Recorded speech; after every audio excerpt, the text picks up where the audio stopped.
አሰላሙ አለይኩም ወራህመቱላሂ ወበረካቱ።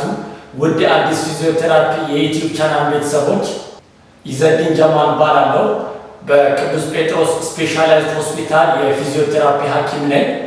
በዛሬው ቪዲዮ የመቀመጫ አካባቢ ህመምን በቤት ውስጥ ለማከም የሚረዱ 3 የፊዚዮቴራፒ የስፖርት ህክምና ዘዴዎችን ይዤላችሁ መጥቻለሁ።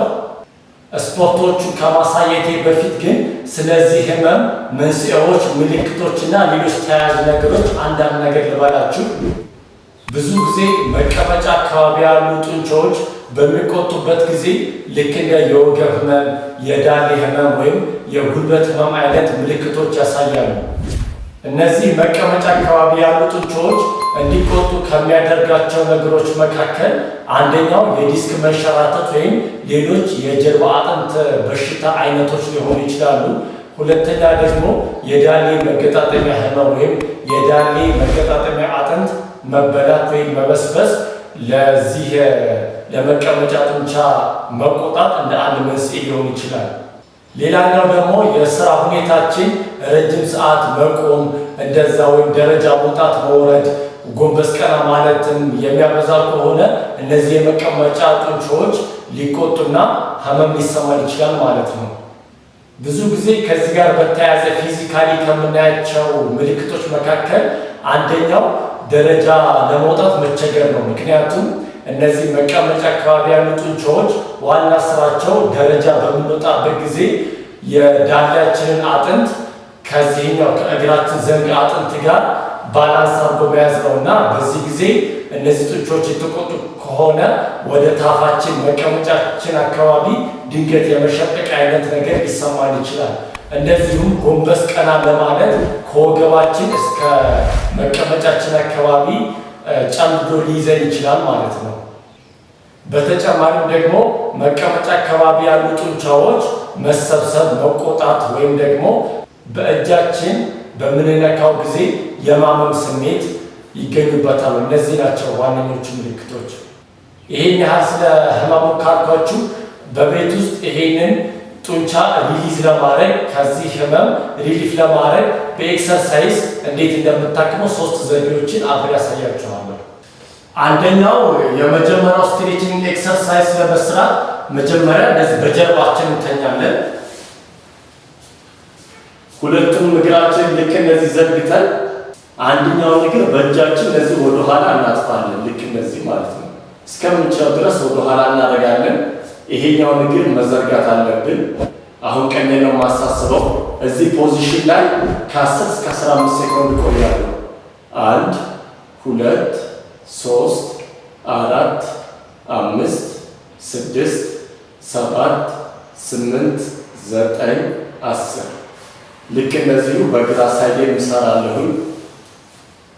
1 2 3 4 5 6 7 8 9 10 የመጀመሪያው ኤክሰርሳይዝ ይሄንን ይመስላል። ይሄንን ኤክሰርሳይዝ ልክ እንደዚህ ከ10 እስከ 15 የቆጠራችሁ 3 ዙር እስከ 5 ዙር ድረስ በሳምንት ሁሉንም ቀን ጠዋትና ማታ ትሰራላችሁ። ወደ ሁለተኛው ኤክሰርሳይዝ ስንሄድ ደግሞ ልክ እንደዚህ ቁጭ ብለን ለምንሰራው ይሄንን በቀኝ በግራ እናሳስባለን። ምንድነው የምንሰራው? ለምሳሌ አሁን የቀኝ እግሬን ነው የማሳስበው እንበልና ይሄንን ቀኝ እግሬን አንስቼ በዚህኛው እግር በውጭ በኩል አደርገዋለሁ። ተረከዜ ጣቴን እዚህኛው ጉልበቴ አካባቢ ልክ እንደዚህ አደርገዋለሁ። በዚህኛው እጄ ይሄኛውን እግር እንደዚህ ከጉልበቴ ወደዛ ወጥቷለሁ። ፊቴን ደግሞ ወደዚህ ወደ ተቃራኒ አቅጣጫ አዞራለሁ ማለት ነው።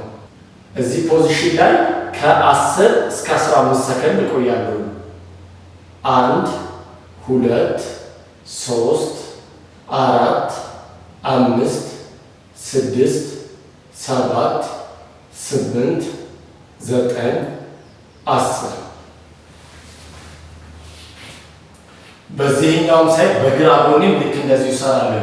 በግራ ጎኔ ሲሆን ደግሞ በቀኝ እግሬ እንደዚህ አሳልፌ አስቀምጠዋለሁ። እጄን ጉልበቴ አካባቢ በዚህኛው እጄ ይሄንን ወደዚህ አቅጣጫ ስባለሁ። ከዛ አንገቴ ደግሞ ወደዛ አቅጣጫ ደግሞ አንዞር።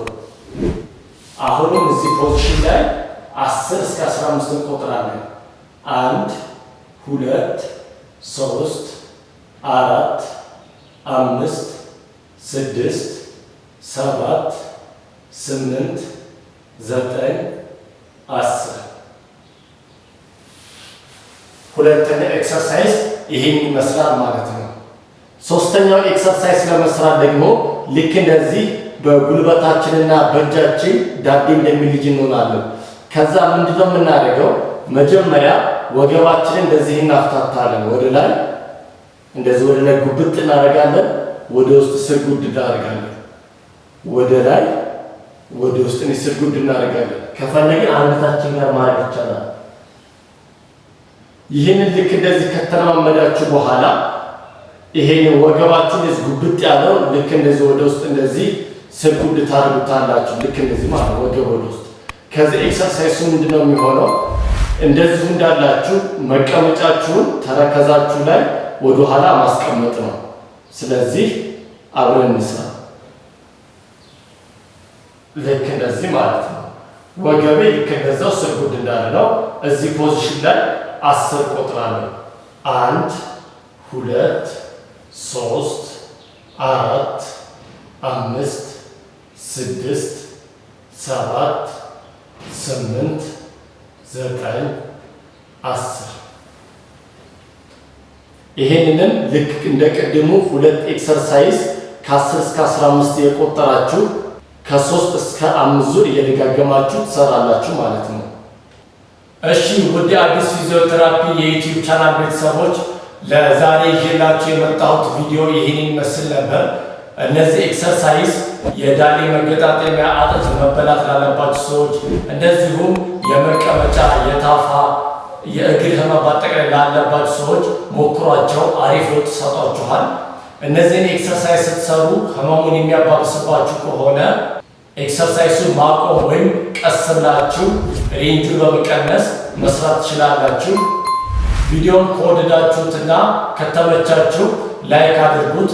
እንደዚሁም ልክ እንደዚህ አይነት ከፊዚዮቴራፒ ጋር የተያያዙ የጤና መረጃዎችን በየጊዜው እንዲደርሳችሁ ሰብስክራይብ እያደረጋችሁ የኖቲፊኬሽን ቤሏንም ታፕ አድርጓት።